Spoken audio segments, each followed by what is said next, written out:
নমস্কাৰ, এই দিব্যযাত্ৰালৈ আপোনাক স্বাগতম জনাইছোঁ।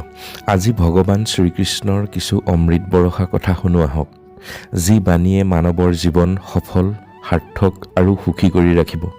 শ্ৰীকৃষ্ণই কৈছে, সুখী হ'ব খুজিলে সিদ্ধান্তবোৰ জীৱনৰ পৰিস্থিতি বুজিহে লওক। আশে পাশে মানুহে কি কৰিছে সেয়া চাই আপুনি সিদ্ধান্ত ল'লে দুখী হ'বই।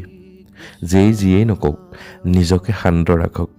কাৰণ সূৰ্যৰ কিৰণ যিমানেই শক্তিশালী নহওক, সাগৰ শুকুৱাব নোৱাৰে। আপুনি সাগৰ হৈ থাকক, স্থিৰ, অবিচল।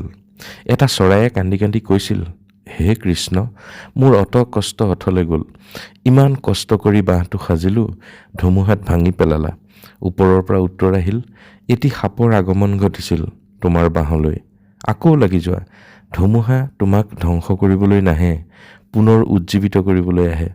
আমি জীৱনত কষ্ট পালে ভাবোঁ ভগৱানে আমাক কষ্ট দিছে, কিন্তু কষ্টৰ শেষত পোহৰলৈও লৈ যাব। বিশ্বাস ৰাখক, যেনেকৈ আছে তেনেকৈ নিজৰ কৰ্ম কৰি যাওক। আনক দোষ দি একো লাভ নাই। জীৱনত সুখ শান্তিৰ সৰল উপায় হৈছে নিজকে সমৰ্পণ কৰি মন মগজু ভগৱানৰ নামত সংযোগ কৰক। এই সংযোগে জীৱনত সুখ, প্ৰেম, ধৈৰ্য, সহন শক্তি, জীৱনৰ পথ সুগম হৈ পৰিব। আৰু আমাৰ যেন দুখ কষ্টৰ পৰা কেনেকৈ মুক্ত হৈ পৰিব আমি গমেই নাপাম। সদায় সুখী হৈ থাকিবলৈ ভগৱানৰো আশ্ৰয় ল'ব পাৰে। পুৱা গধূলি ধূপ দীপ জ্বলাই প্ৰাৰ্থনা কৰক। মন্দিৰ, নামঘৰ, সত্ৰলৈ গৈ সেৱা কৰা, পূজা পাতলৰ দৰে পবিত্ৰ কৰ্ম কৰিও আমি মন শান্ত কৰি ৰাখিব পাৰোঁ। আনৰ দুখ বুজি পাবলৈ মানুহ ভিতৰৰ পৰাই মানুহ হোৱা জৰুৰী।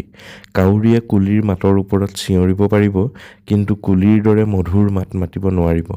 সেইদৰে নিন্দা, বদনাম কৰি থকা মানুহবোৰে আপোনাৰ বদনাম কৰি থাকিব পাৰিব, কিন্তু নিজে সজ্জন কেতিয়াও হ'ব নোৱাৰিব। আপুনি যদি জীৱনত অকলশৰীয়া অনুভৱ কৰিছে, তেন্তে চিন্তা নকৰিব। জীৱনত শুধৰণি কৰিবলৈ সেয়া সুযোগ বুলি ধৰক। অকলে থকাৰ আনন্দ ল'বলৈ শিকক, কিয়নো কোনো মানুহ সদায় আপোনাৰ লগত নাথাকে। এদিন নহয় এদিন অকলশৰীয়া হ'বই লাগিব। সময়ৰ এটা খুব ভাল বৈশিষ্ট্য আছে, সি গুচি যায় পাৰ হৈ। দুখৰ সময় আহিছে, চিন্তা নাই, পাৰ হৈ যাবই। সময়হে ক'ত ৰৈ থাকিব, গুচি যাব। সফলকৰ্মী মানুহ সুখী হওক নহওক, কিন্তু সুখী মানুহে সফলতা পাবই।